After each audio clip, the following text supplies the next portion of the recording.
Hello, and well, thank you for being so many to join me in that tiny room. This is PostgreSQL, is the new NoSQL. This is going to be a talk about NoSQL and Postgres, mostly Postgres, because nobody really knows what's NoSQL anyway, but we're going to try to find out. My name is Laurent Doguin. As you might have figured out, I'm French. This is me. I used to work for Couchbase and Nuxio. Nuxio was enterprise content management platform. I hate the word platform, and I'm going to talk a lot more about this later as well. And then from Nuxio, I've moved to Couchbase, which was a NoSQL database, which ended up being a data platform. I now work for Clever Cloud, a platform as a service. Anyway, I've been giving so much love for Couchbase, which is an open source product, but it's mostly backed by a vendor. And my open source personality, my karma points have gone down. So I'm talking to you about Postgres right now because I'm trying to correct this. Because the interesting thing about Postgres is that there's many vendors, not just one. But anyway, Doguin on Twitter, GitHub, whatever. Clever Cloud. I brew beer. It's called La Marmotte Masquée. It's only available in France right now. Hopefully, I'm going to be able to export it in the UK. I don't produce enough right now to do so. Yeah, I used to sing and play guitar in a metal band. That's me. Who cares? Clever Cloud. That's why I'm here. They're paying me to be here. We're a hosting company. Hosting powers. That joke's number one. Basically, what do we do? AT automation and application sustainability. Sustainability seems a bit like a greenwashing term. It is. We have a booth at Devox UK. You can go and deploy an app to plant a tree, so there's more greenwashing involved. But what it really means here is that once you have automated the deployment, once your application is deployed, it will actually stay deployed. And that's the most important part in the cloud, we think it is, at least. So basically automatic monitoring, logs, collection, metrics, automatic scalability, all these things. Anyway, that was the vendor part. Why would you even say something like this? Well, this is a very good question. This is what I'm going to talk about, because to say something like this, Postgres is the new NoSQL, which is a little bit obnoxious, very French in a certain way. What is NoSQL anyway? Is anyone here in the room certain to know what exactly is NoSQL? I'll be curious to know how many hands would be. Yeah, no one. Perfect. No one knows. Not only SQL, there was a bunch of other terms. Not SQL. Who cares? We'll talk about this. What made us terrible human beings go to NoSQL? Because we had SQL first. And how Postgres fits in all these things. But first, the picture of the data ecosystem. You know this website called DB Engine? If you work for a DB vendor, which I did, they all live by DB Engine. Your ranking on DB Engine what qualifies you as the best database. I'm going to ask a very specific, interesting question. How many databases do you think there is in the world right now? Like, just give me a number, whatever. Hundreds, thousands. 1,000 is a bit too much. It's not JavaScript yet. How many? Okay, how many do you know? And usually people get like maybe 4, 6, 7, 8. There's 250 databases on DB Engine. Like, have you ever heard of more than 6 databases, really? And I think that's interesting because most of these came out during the cloud era, and there's a lot of stuff that happened during that cloud era. We're kind of in the middle of that era. It mostly started out once AWS started, and it gave way to a whole bunch of things. And we'll talk about this later, but basically, you're in the cloud. SLA in the clouds are absolutely terrible, so you need to know how to fail. And if you tell that to someone that's used to manage his big monolithic SQL database, he won't feel really good. And so that fact has spawned up a whole bunch of distributed things. So not only SQL, so Oracle and Postgres and SQL Server. And interesting fact, the biggest vendor behind Postgres, there's like 3 or 4. There's Citus Technology. They've been bought out by Microsoft, which is mostly a cloud provider these days. So that's quite interesting to me. And then there was second quadrants, and I know in France there's two companies, and one's called Dalibo and one is called Oslandia, but you know, it's nice because there's many companies behind the same solution. Anyway, lots of NoSQL database, lots of non-relational database, and that's the most important point for me to define NoSQL is that there's very few actual relational things, or at least that started out as relational, because these days all NoSQL database give you, SQL queries and join, which feels a lot like relational, unless you're not storing things in table, you're storing things differently. So anyway, that's the ecosystem. It's rich, and there's a whole bunch of things that happened. And this is the mandatory slide to explain what NoSQL is, which you might have seen in every conferences about NoSQL between 2007, MongoDB to now. It's the CAP theorem, and the CAP theorem says something extremely interesting: is that in the event of a network partition being you have a cluster of 6 machines, and then all of a sudden, 3 of these machines cannot talk to the 3 other machines. So they cannot synchronize the state of your cluster at the network partition. And the CAP theorem says, when this happens, you can only choose between consistency and availability, which basically means having a true representation of the world, like having the actual data that's been stored there, or having some data that might not be the exact data you're looking for, but it's something. Twitter, perfect case of availability. If the latest tweet is not available, doesn't matter. You'll see it sometimes. If you're doing a booking use case, like a transactional use case, like you booking a room or a plane ticket, you want some consistency. You want to make sure that you're not booking a room that's already been booked, or that you're not paying twice, or all these things. And what's interesting about NoSQL and Postgres is that Postgres is an ACID database, so it's strongly consistent. Also, people are not used to distribute Postgres that much, or at least not in the collective mind. So the CAP theorem didn't really apply until now. So now you know that what NoSQL is. Basically, NoSQL is something that relates to the CAP theorem, that's distributed, and that will have to make a choice. You don't have to make the choice once. Most recent databases allow you to choose whether you want availability or consistency at one particular time. But basically, you have to choose because you're distributed. And Postgres will have the same issues. And to know what to choose, you need to look at your use case and figure out all these things and make a trade-off between, do I want to support transactions? Do I want to be consistent? Do I want to be available? You know, all those stuff I said. And basically, when you were running an ACID database, all those choices were made for you because that's what ACID gives you. I think it's atomicity, consistency, integrity, and durability. And then there was base database, which I completely forgot what it is, but it's basically non-ACID. And Postgres is ACID, but then not anymore. So that's what we're going to talk about. All those things that you need to choose from will basically relate to different features that were not available on Postgres and are now available, and makes Postgres basically NoSQL. So this is my personal definition of NoSQL. Everything that is not an RDBmS, a relational database manager system.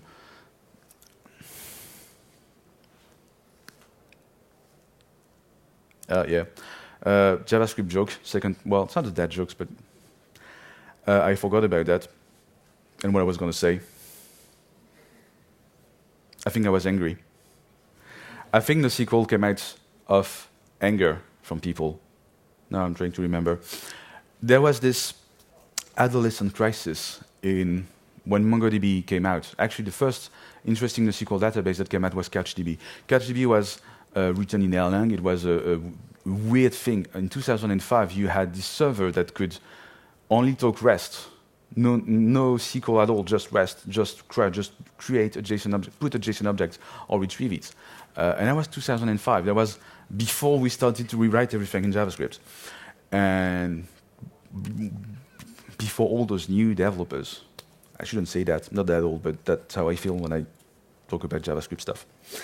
And what's interesting to me is that because of JavaScript, because of JSON, because of the ability to manipulate objects, like JSON objects, which is basically a self-porting table. If you think about it, a JSON object is mostly a self-defined table. You have a field has a type, that's pretty much a table.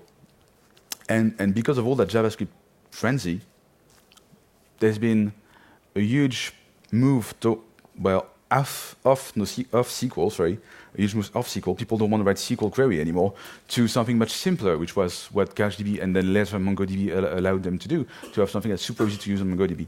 And so, yeah, that's, I think, one of the reasons why people massively went to NoSQL for the web. It's mostly because JavaScript people didn't want to write SQL. The other reason, frankly, I was in school 15 years ago, and 15 years ago in France, the first thing you would learn in data modeling was the Maurice modeling system, which is absolutely terrible because no one wants to do it. I don't know if you exactly see what it is, but basically you have to specify all the things, which of course when you're 19 years old, 20-year-old learning, you don't want to because it's boring. What you want to do is do UML and object representation of the world, and not some algebra that will guarantee that you can query anything, but that's boring as hell to actually model and do. And I'm dying. Sorry.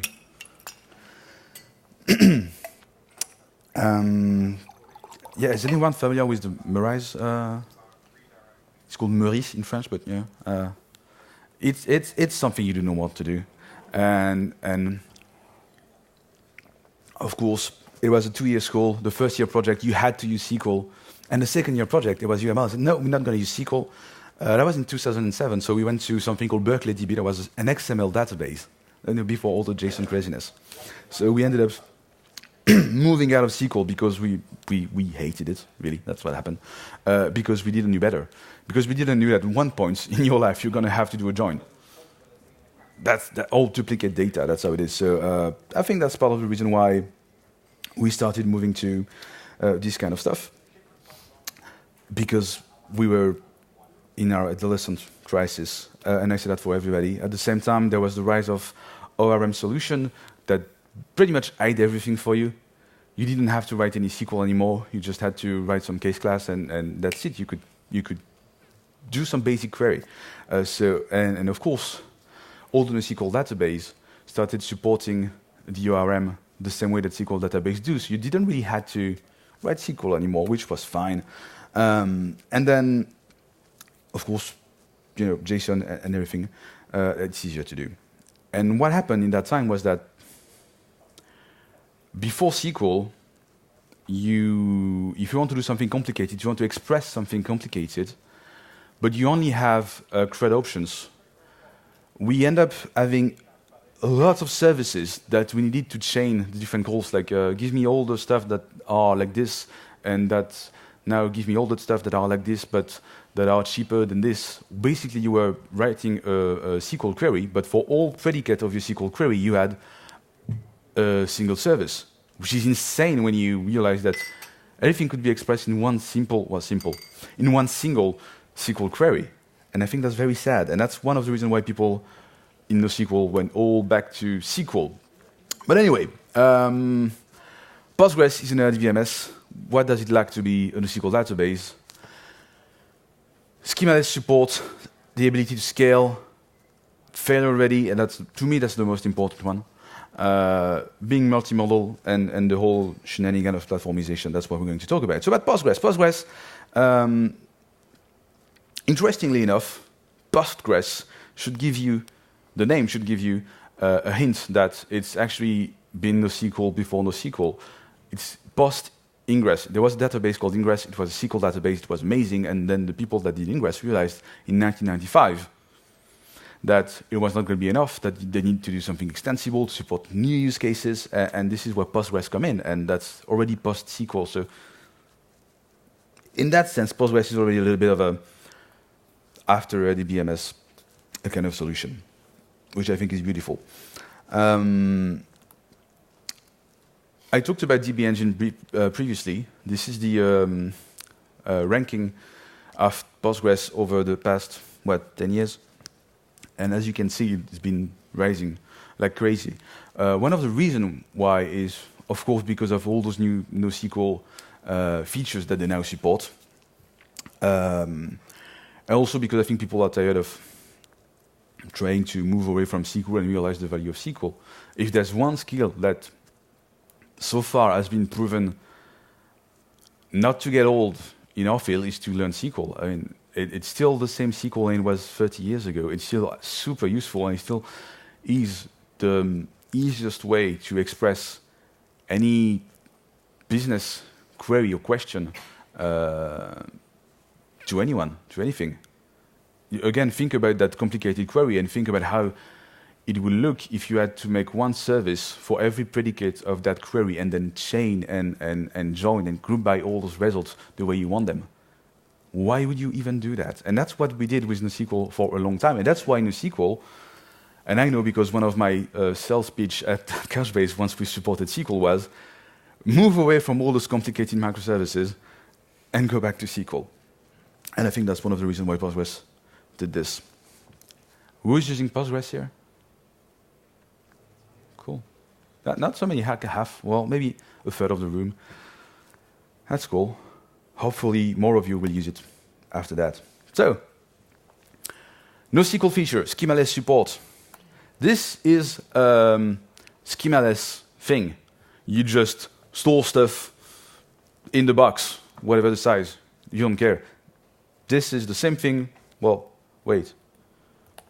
Let me do that again. This has a schema. You cannot put all the things directly in the box. They need to go for the appropriate size because they all have a type. This is the same thing for knife, because I couldn't find a picture of a schemaless knife storing thing. But basically, this is the difference between schemaless and having a schema.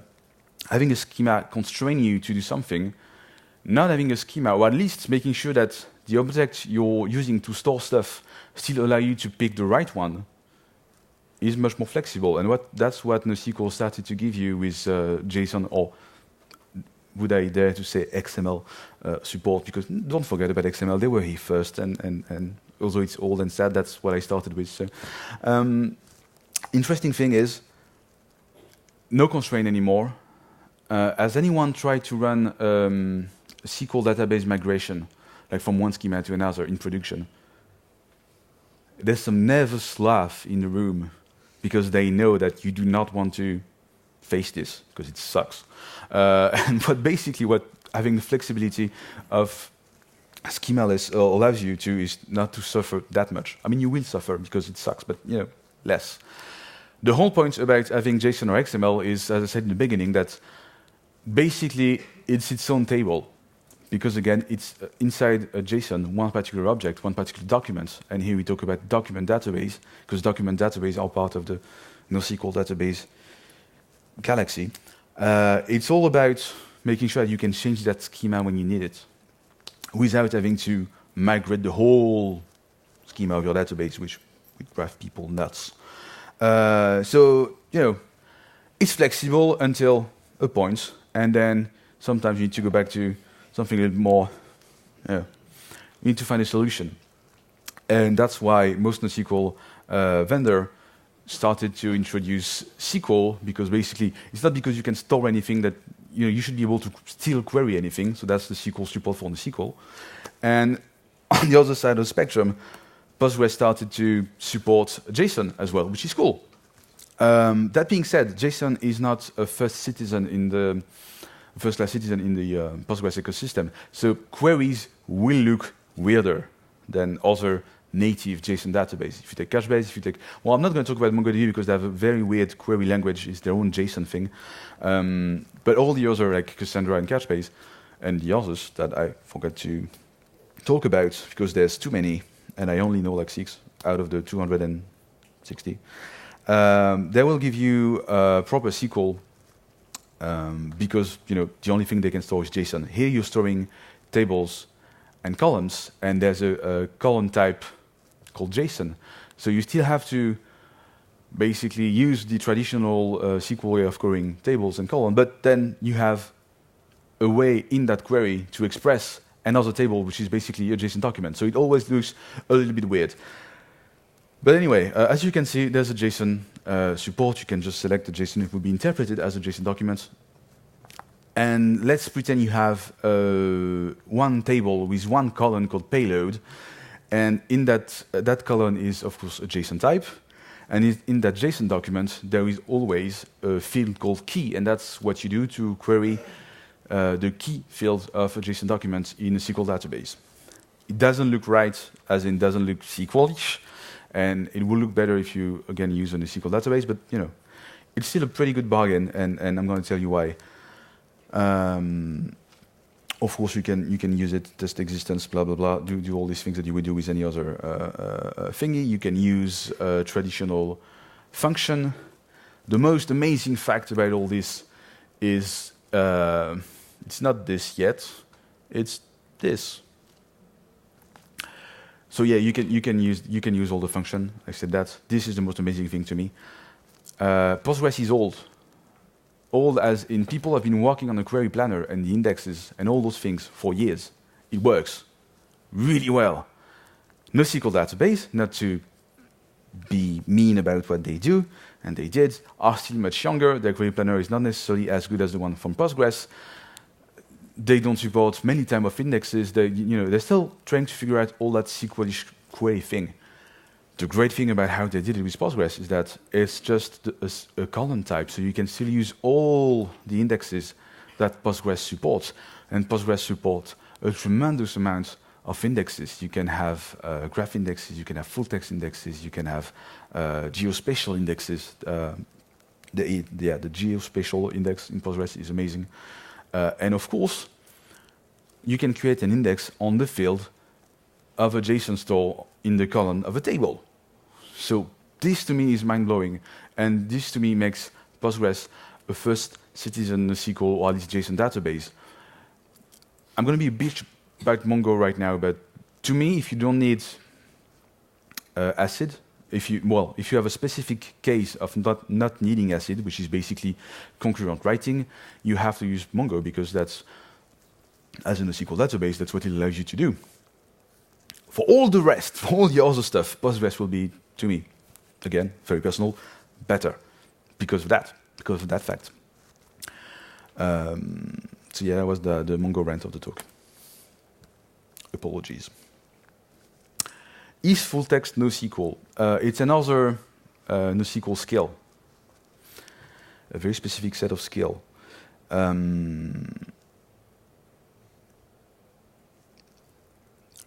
I think Mongo has full text support. I know CatchDB has it. I know Couchbase added it. I know Cassandra added it. I know, well, all NoSQL basically database added full text. Traditionally, before all NoSQL database, when I worked at Nuxio, it was enterprise content management. We need to index people's documents. So of course, it was in 2007. We ended up using Lucene version 1. Lucene being the thing that basically runs Elasticsearch. Well, way back in the days. And it's interesting because it was already splitted. You already had your database server and you already had your full text search engine, like Elastic is selling you, or Solar, or Compass at the time, all these things. And interestingly enough, at that time, Postgres already had a full text index, and it works beautifully, and it's been, people have been enhancing it ever since. So Postgres support for full text is amazing. It's the classic rule of 80% of the full text stuff you would do, Postgres can do it. If you need those pesky 20% that need a specific solution, then go and get that specific solution. But if you just need fuzzy search, just use Postgres. Don't overcomplicate your architecture. You don't have to. You shouldn't have to. So yes, Postgres is full text. Yay. Now, the other important question is, will it scale? That's why NoSQL boomed like this. It was in the cloud era. You have more users going to your website, so you need to be web scale or cloud scale or whatever scale. So you need to be distributed. That's PostgreSQL. That's a very good question. Traditionally, if you have SQL database, because it's a monolith, when you need to scale up your application, you scale up, you change it to a bigger one. Let's get a bigger machine. which worked until a point where basically the bigger machine available in the cloud was not big enough to satisfy all the users that would use your application. So you end up in that bad situation where don't go too high, it doesn't work, you have to scale out. Scale out meaning having a distributed database, having a cluster of many machines. Can Postgres do it? Can Postgres live with someone else? That's the whole question. Can you cluster Postgres to it? The answer is yes, of course you can. No, of course it wasn't available at the beginning, but because of that race to the cloud, now Postgres supports amazing things for cluster. There's different use cases that we're going to address. The first one being the traditional, I shouldn't use those words, but I forgot about the other one, master-slave. Can anybody help me on this? That's master-follower or primary, secondary. That's better. Primary, secondary, or basically all the writes will go to the primary. Every write will be replicated to the secondary, and all the reads will go to the secondary. So that if you lose the primary, you can upvote one of the secondary as primary until you fix your primary again, or add a new secondary. So basically, it allows you to be failure ready, because in the cloud, sometimes things fails. The other thing you can do, if you like to write code and if you like complexity, which no one does, you can do that directly in your code. You can, in your code, have a connection to two different Postgres instances, and if it's this service, it writes on this Postgres, and if it's this service, it writes on this Postgres, which is an absolutely terrible thing to do to yourself, but sometimes you don't have the choice. And I just tell you what microservices architectures are, and you should run away from them. I love monoliths. Anyway, another interesting use case is to use a replica as a business use case. You have your primary database that get all the information of all your customers, and you want to run that beautiful, well-crafted analytical SQL query that's going to kill all your CPUs and that's going to basically kill your database. So to avoid that, what you need to do is to set up a secondary so that all the work-intensive, crazy queries that you want to run, you run them on the secondary. So again, Postgres allows you to do this. There's a couple of ways to do this. Before Postgres 10, there was only the physical replication available. The physical replication is very simple.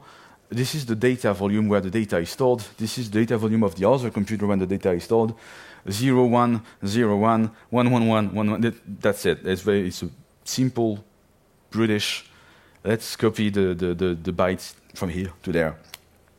If some things fail, how do you fix it? Because you just have to make a copy all over again, which is quite hard and stupid. And it's a better way to do things. And this is why they introduced logical replication in Postgres 10. And logical replication basically is, think of it as your own little Kafka, or your own stream of things. Each time you do something in Couchbase, Postgres,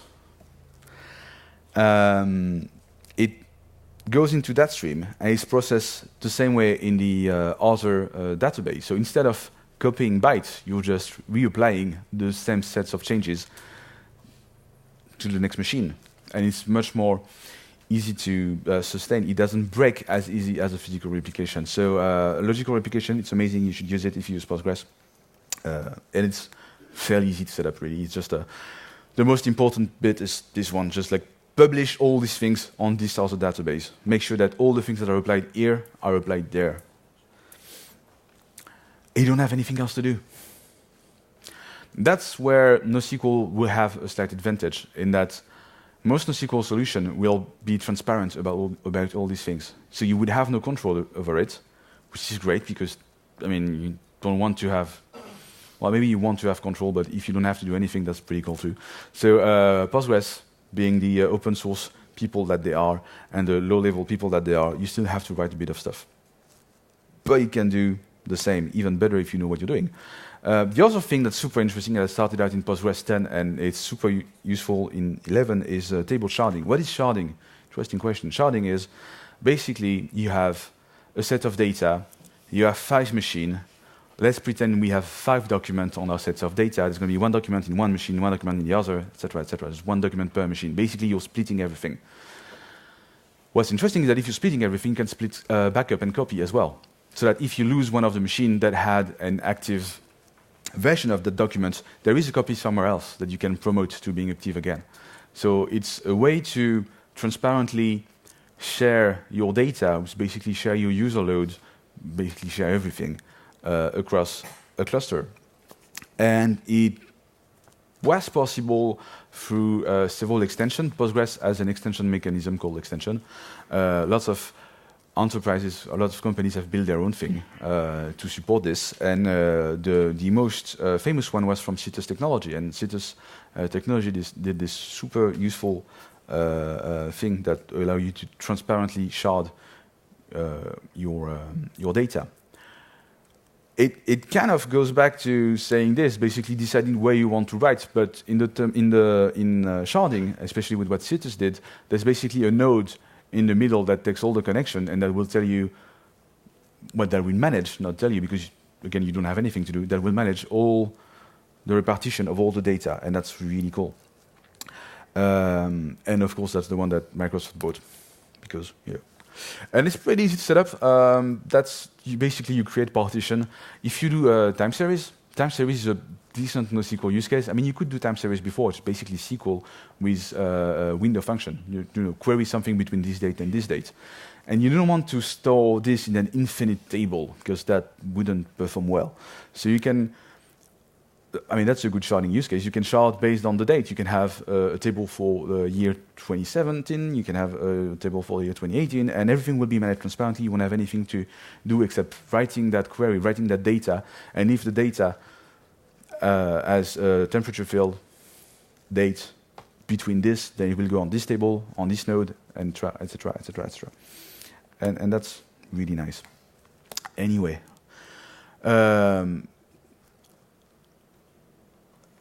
How they did this was by using something amazing called the Postgres data wrapper that I'm going to talk about later on, but basically it allows Postgres to query all the things.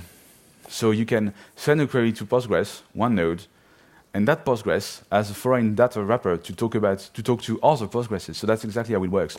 Basically, you talk to one node, and because of that foreign data wrapper thingy, it will know how to talk to all the other Postgres cluster you have in the background, and that's basically how it works. And you can do a whole bunch of other things, but we'll talk about it later. Performance at scale, will it work?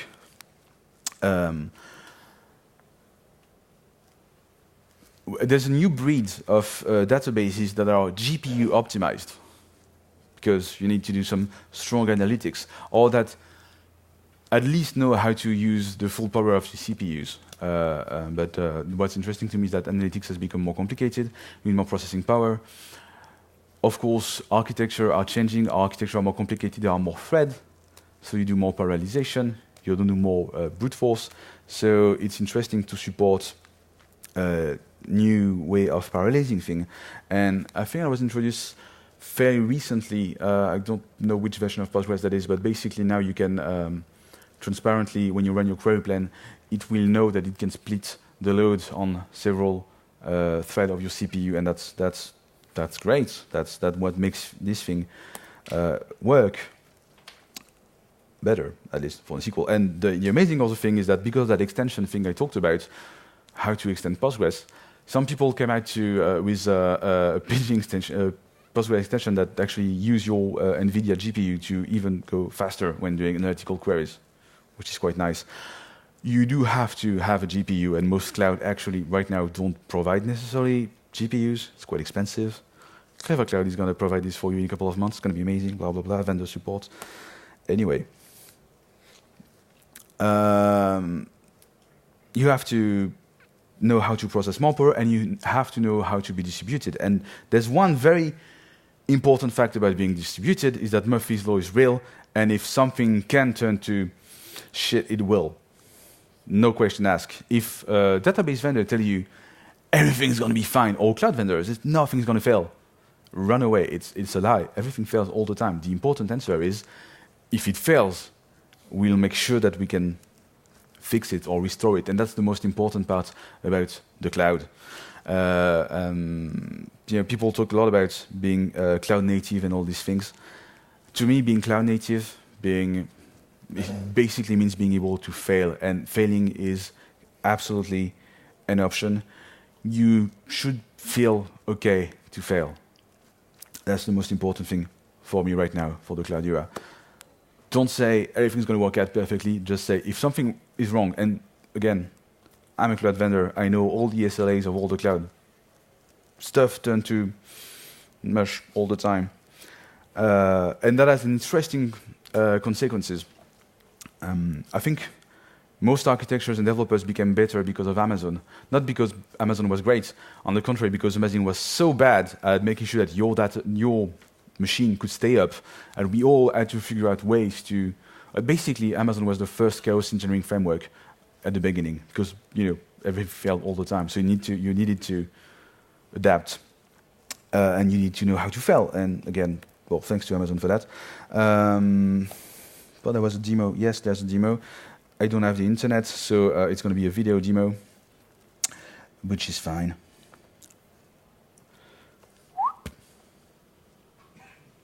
Doesn't work. Bloody hell.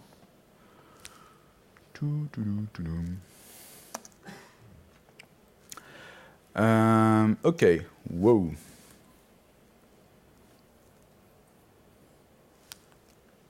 Knowing how to fail, knowing how to configure your IDE. Postgres has a great new driver called R2DBC.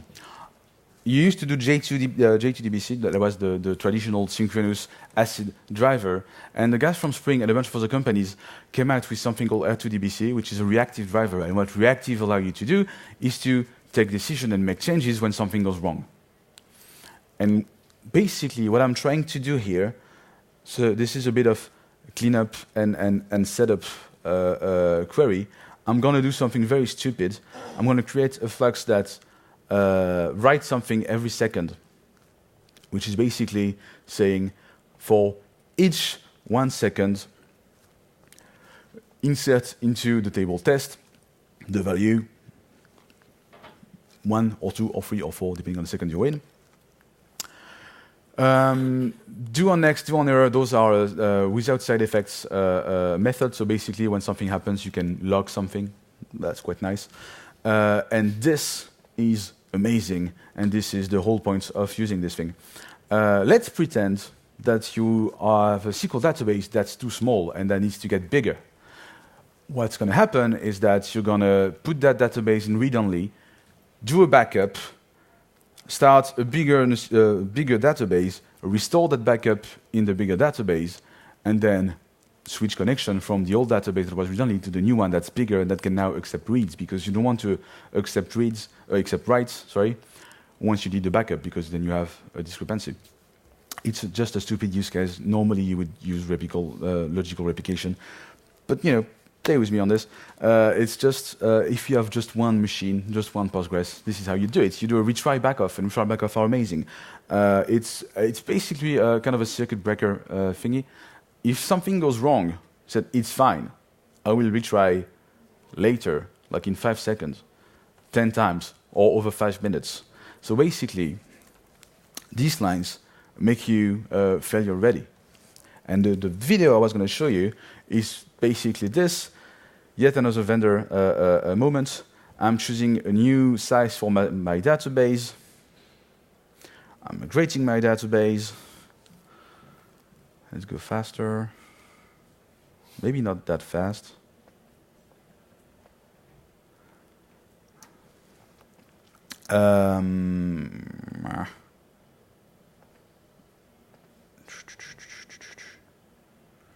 It's migrating, it's read-only. The thing that was writing, is it playing? Yes. The thing that was writing cannot write anymore.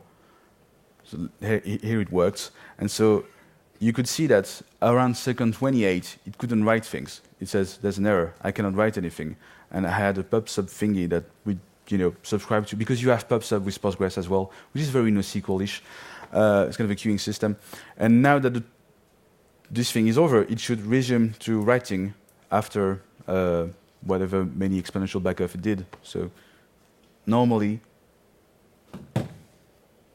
it should be back to writing. Yay! No, it's just me playing with the thing. Yay! So that was an accelerated demo of being failure ready. The database was not available. It stopped writing. It had errors, but it resumed writing at the exact same time, or the exact same thing. And what's important is that it's super easy to write, because again, to write something that does this is just one single line of code. It's just this, because you're using RDBmS. And to me, that's the beauty of being a SQL. It's being ready to fail. And Postgres now is ready to fail because of that beautiful driver.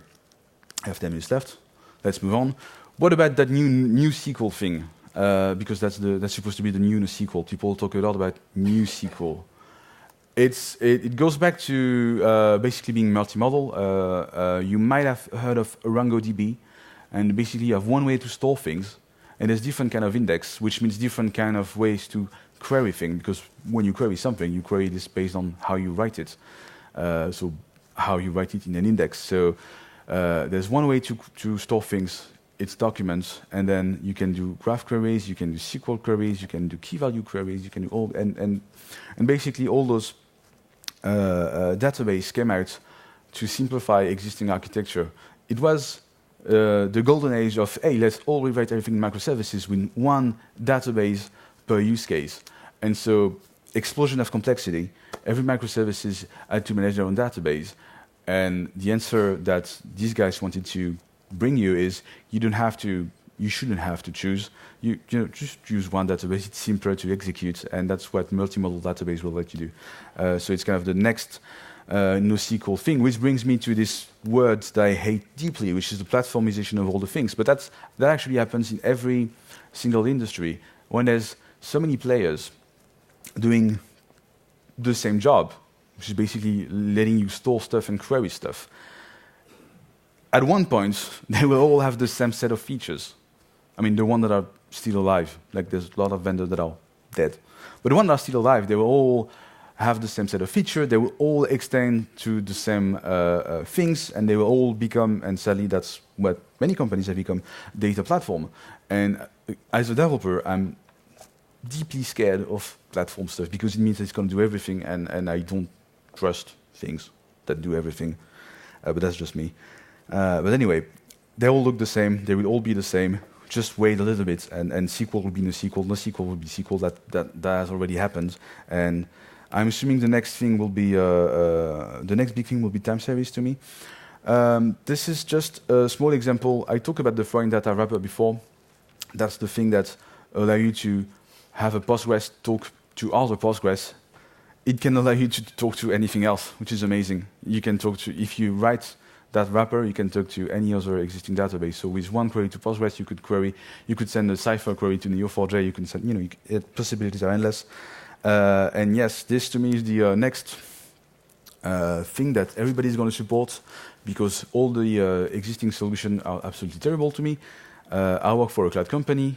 I need to store metrics. Metrics are time series. I need scale. Prometheus doesn't scale. InfluxDB doesn't scale. All these things don't scale because they were made to be inside their own Kubernetes cluster that's supposed to manage everything.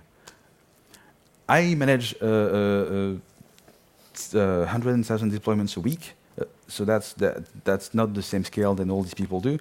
And I think all those time series solutions are very, very young. In Postgres 11, they introduced a window function to make sure that you could query, time spent basically from this date to this date, from this second to this second. I think Postgres is going to address this. I think all the other NoSQL databases are going to address this. I have 6 minutes left. Platform as a service, usual path. Come to C Clever class at the booth. Thank you so much. I have 5 minutes for question. Is there any question?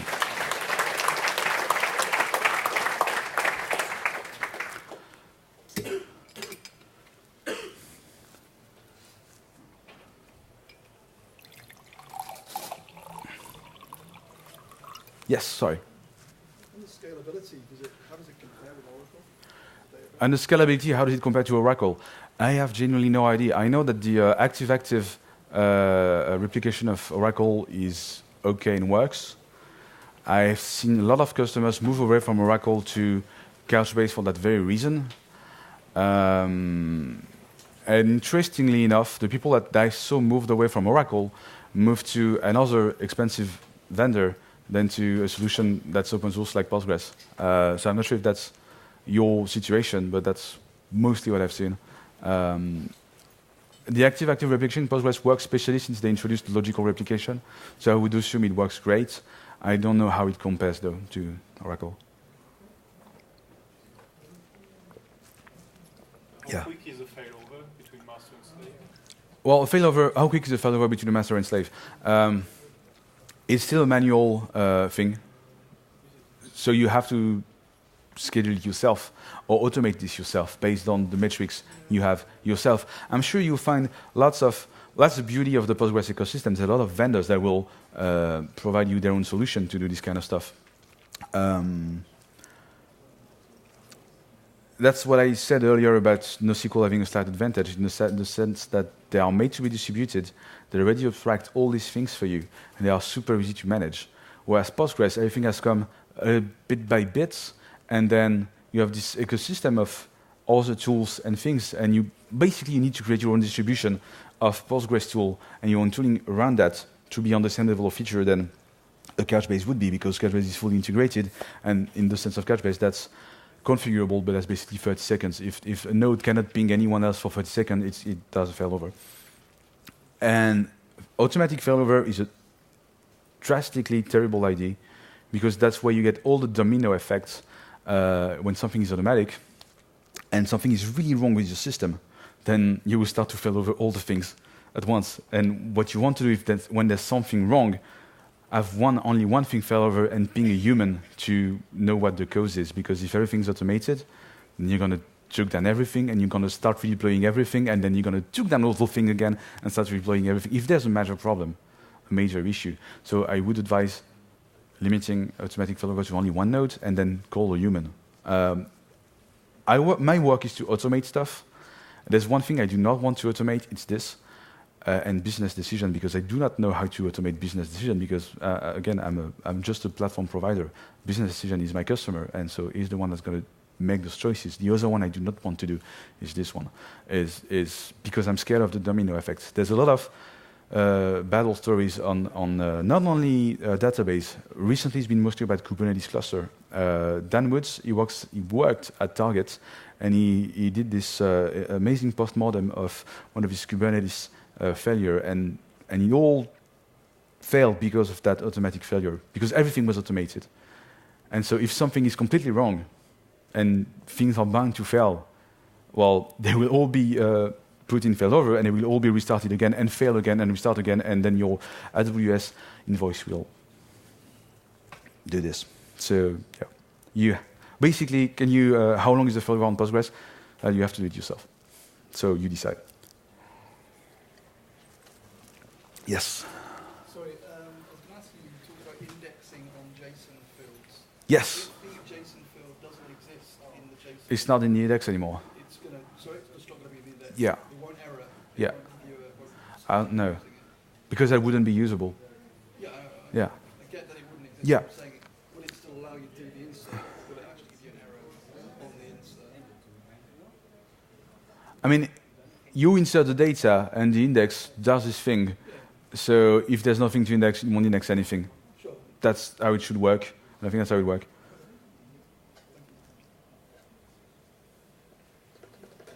Well, thank you.